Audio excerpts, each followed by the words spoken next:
Hi, we're back with another night. Tonight is a cold night. It's actually getting down to 27 degrees tonight outside, and normally it would be way too cold to work in the garage. But thankfully, a while back I installed a mini split during the summertime I was using for air conditioning, and now I do have to run it at 85 degrees just to keep this garage a little warmer. It's probably should have got a larger unit. This is a 12,000 BTU. An 18,000 BTU might have been a little bit better for this 10-foot tall ceiling garage. But if I leave it on all day and keep the doors closed, it'll stay a nice 70 degrees, maybe 68. And if you're working, of course, then you don't feel as cold. So definitely better than having a 30-degree garage. So we made some more progress tonight. Had my buddy come over, super helpful friend, Tim, and he helped me set up. First of all, he helped me clean up a lot. I know it looks dirty right now, but there's a lot more room here. There was a big table here that had a bunch of tools and a cylinder head and all that stuff. We were able to get all that cleared away, and then my friend donated me his old workbench because he got a replacement. So he went ahead and put this together for me, and it fit right in here in this spot very nicely. So now I have this whole length of this wall as a workspace or storage space, which is nice. And we were able to stick everything off that table and against this wall underneath here, out of the way. And that allowed us to have a lot more room, working room, to move around comfortably. And I was able to raise the car up on the quick jacks all the way. This is the 7,000 series quick jacks, and I used my friend Tim. He has these custom braces he got made for his smaller quick jack, and it works on here.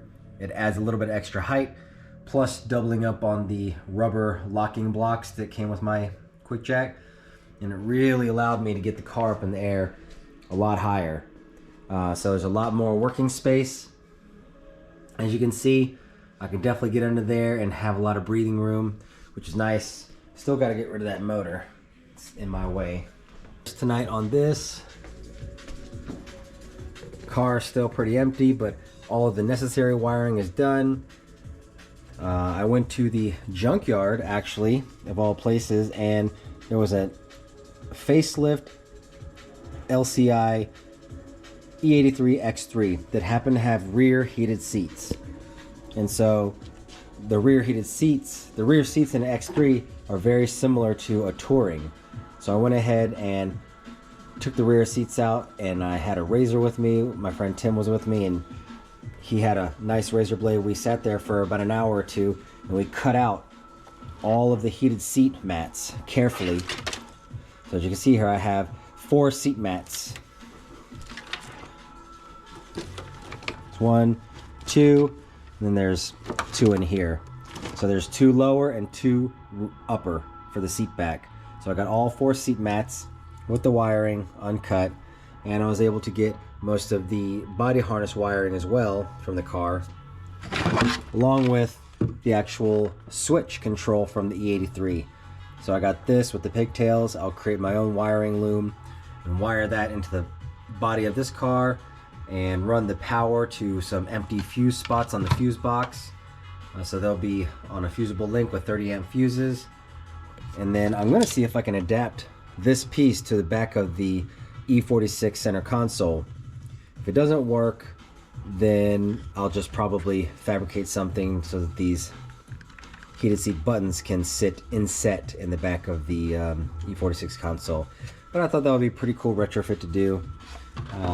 Be nice for the kids to have heated seats in the back when the car is running.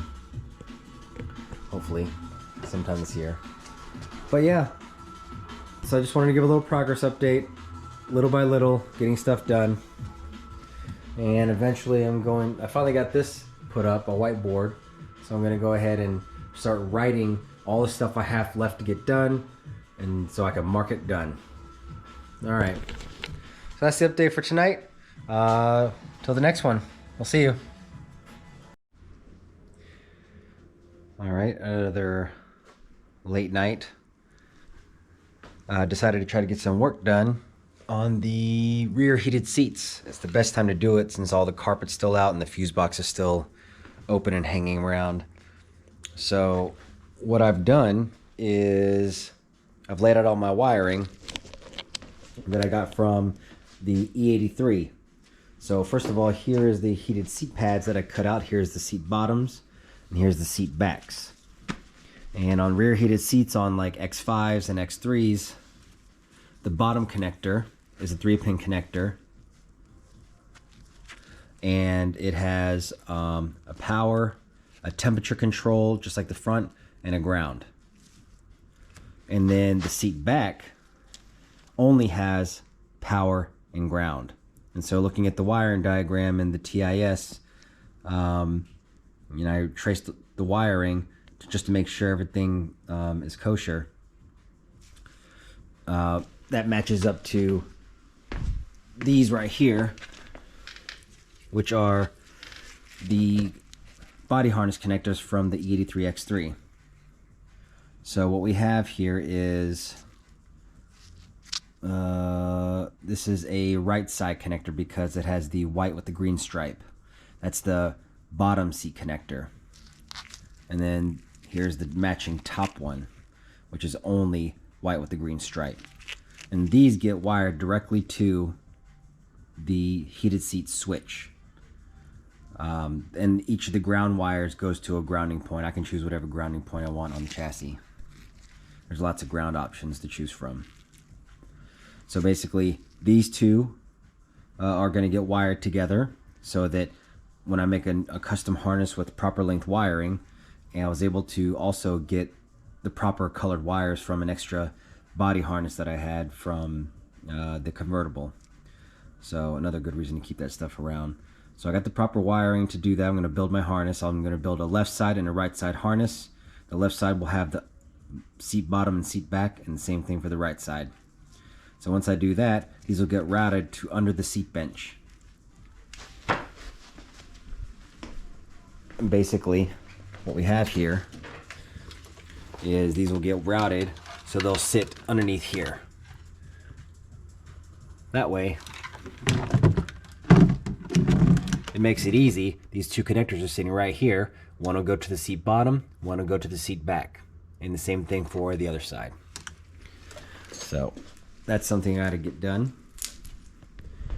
But in the meantime, what I've gone ahead and done is I've gone ahead and created a harness to go from the heated seat switches directly to the fuse box. So you can see here, here's the seat plugs. I have them plugged in, and each of them has their own individual wire, green with the yellow stripe. My extra body harness from the convertible didn't have any more green with the yellow stripe because those are for the front heated seats and I used them already in this car. So I went ahead and found two same gauge wires that were red and gray for the power seats from the convertible, but they were the same gauge. So I went ahead and used soldered connections and connected two wires that goes from here, following the same body harness. And you can see here, here's the two wires, red and brown. And I have it running through here. This is all going to be underneath the carpet, trans tunnel. It goes all the way here behind the GM5 relay cage. Goes all the way around here and comes out. And I routed it into the fuse box and was able to find two unused slots. So on E46's, slot number 4, according to this little insert, is not even used. It doesn't even have a definition. However, it does happen to have a bottom connection on the fuse box. So as long as it has a bottom connection, I can insert a wire on the top row and get power. So I've got one on fuse 4, put a 30 amp fuse in there, and fuse 13. So on a convertible, fuse 13 is for the rollover protection, but on a wagon, it's not used, completely empty. So I repurposed that one. So both left and right side heated switches, rear heated seat switches are wired to fuse 4 and fuse 13 on this top row. And on the E46 fuse box, you have a top row and a bottom row. Top row fuses are switched power, which means that they only have power when the ignition is on. So that's what I want. The bottom row have constant power even when the car is off. So you don't want to use any of those. So now that I've gotten the main power taken care of for the switches, the heated seat switches will only have power when I have ignition, which is good, just like the front heated seats. And then all I have to do is build a harness like I showed earlier. Then these ground wires, each one has its own ground wire. These will get grounded to, you can choose this grounding point. There's another grounding point here.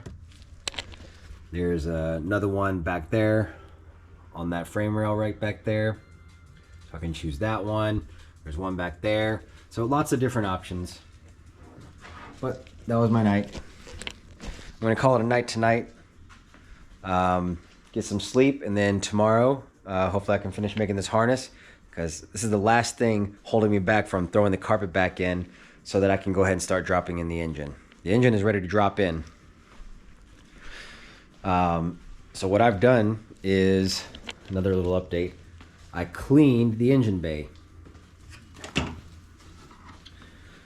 So the other day I used a ton of simple green and a bristle brush, and it agitated all the oil and gunk everywhere. So now it has got a nice clean matte finish, frame rails too, and even did this front subframe, nice and clean. And also did this cowl section that was just gunked up, and even did in here in the drug bin area. So that's all clean there. So I wanted to have this clean and ready to go, so that when the engine goes in, you only get one shot to do this kind of stuff when the engine's out. Might as well do it. So everything is nice and clean. And then I also changed out the brake booster, master cylinder, and DSC module. This car is originally an MK60 based car. However, it has a different MK60 system that doesn't support, some of the nicer options like tire pressure monitoring. All for the most part, most of them can be coded for like M-Track mode and M3 brake bias, but it's a lot easier to just use the M3 module if you have it. And I also repinned and added the wire on pin 40 for TPMS. Brake booster, master cylinder, according to real OEM, they are different for the M3 specific, even though the part numbers looked very similar. I said I might as well go ahead and change it, so I swapped out the brake booster, master cylinder, reconnected the brake pedal on the back. So all that is finished and ready to go. It's the easiest time to do it when the engine is out. When the engine's in, it's so much harder to do all that stuff, to get access to all that stuff. And even then, it's still challenging getting your flare fitting, your flare nut wrench on there. So lots of progress, and getting super excited that we're getting close to getting this engine in. And then hopefully I can get some time to get this engine off the stand with a cherry picker, lay it on the ground, so I can go ahead and put the flywheel, clutch pressure plate. I got to take the old, pilot bearing out. I still have the old pilot bearing in here, so I got to take that out. Once I get that out, I can pop the new one in, do the clutch pressure plate and flywheel, slam the transmission on there. And once the transmission is on, I can go ahead and mount the SMG pump. I can go ahead and mount all of the SMG lines, because it's easiest when the engine and transmission are out of the car. Really easy to just get all the lines in place. That way when I go to drop the engine and transmission in, it all just goes in as one piece. And then all I have to do is just connect all the electrical connectors. So it's a little bit easier than dealing with the manual transmission 3-pedal car, because of the 3-pedal car, then you have to connect and bleed the slave cylinder for the clutch pedal. Whereas on the SMG car, it's all together with the transmission, and the SMG actuator connects to the SMG slave cylinder, and you can bleed the system electronically with INPA. So that's my next plan, is once I can get everything in, get the engine, transmission in, get the heater core in. I got to get the carpet in first and get the heater core, get the engine in, fill it with coolant, and then I can go ahead and start calibrating the SMG system. And because the very last step of the SMG calibration is you have to press the brake pedal and start the engine. And at that point, I want to make sure that I've already primed the engine for oil pressure. So the fuel pump fuse is pulled right now, fuse 54. So that's pulled. So when the engine is in, I can give the engine, I don't know, 5 or 10 or 15 cranks and make sure that the oil pressure dummy light goes off. And once it goes off, I can feel confident that the engine has sufficient oil pressure and the system is primed. Then I can do the SMG calibration so that the last step says press the brake pedal and start the engine. I can go ahead and start the engine. And I know that the engine's going to run extremely rough because it'll be its actual first start. And the Vanos and the timing's all been done, so it's going to take a couple minutes for it to work itself out. It'll stumble out of the gate. Yeah, so lots of stuff to be nervous about, and excited and nervous at the same time. But I'll be back with more updates. All right, bye. All right, we're back. Another late night, just like the previous other late nights. I have a small update here. Been working hard on this heated seat stuff. Originally, the other day I think it was last night, I got the main power for the seat switches, the rear heated seat switches, and I ran those to the fuse box because I wanted to get that out of the way. So that was done. And the next part was tackling the individual wiring for both lower seat cushions and both upper seat back heated seat mats. So that's what I did. I tackled that today. So I mimicked what we have on the E83. We have the lower seat cushion passenger side, upper seat back passenger side, and I've already tested these. They work. Get about 100 degrees on the seat mats, which is good. Same thing on this side. So for the routing of these, I chose to pull this wire here. There's 3 wires: power, temperature sensor, or temperature control, and ground. So the ground wire actually comes to here and it branches and goes up back towards the back of the car to this grounding block here, which was nice. And same for this, the upper seat back, the ground wire and power wire come up here. Following this routing, comes through here, and I have it coming through that spot with all the bundle of wires. I used another grounding block for that seat back, and then the power, I actually combined the power just like they did in the E83. The 12 volt power for the seat back and the lower seat cushion are here, and then there's a third larger gauge wire that I have running with the temperature sensor wire all along the body harness, all the way to the front of the car, across the front seat area, up the trans tunnel, and then coming down the trans tunnel into this large bundle of wires.